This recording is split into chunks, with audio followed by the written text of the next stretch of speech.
Wetwau kaku wetwau. Tudi mukalasa ka chiluba.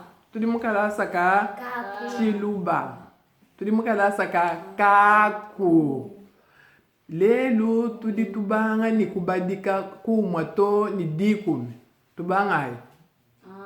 1, 2, ibili, 3, isatu, sinina, inai, 5, itanu, 6, isambombo, 7, imwanda muteketa, 8, mwanda mukulu, 9, chitema, 10, dikumi. Semena yepa bwipi, semena ya bo imanaye.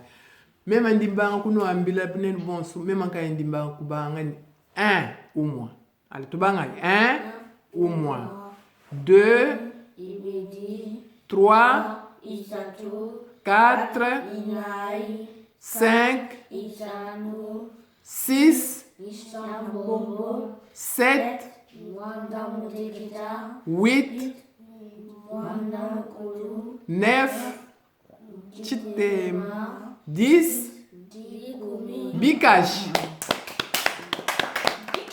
Bikash.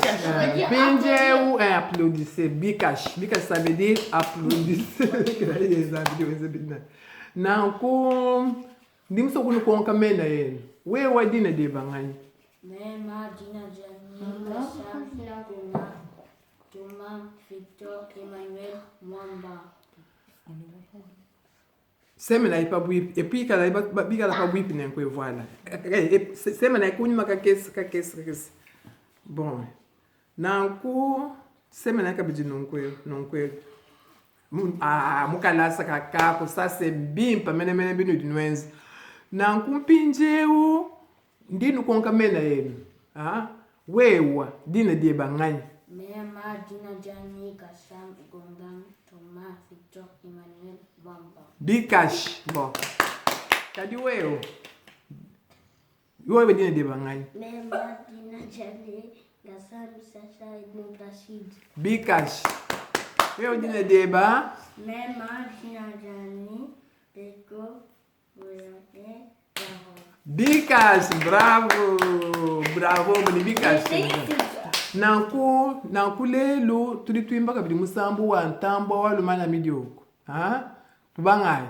Ntambwa midioko tambwa. Mwakabuya muva mweba tambwa.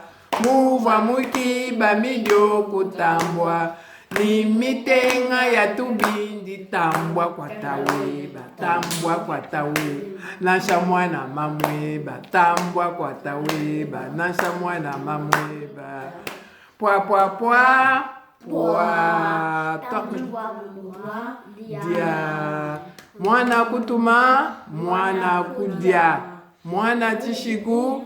Mwana nzala. Ale. Rashala bimpe.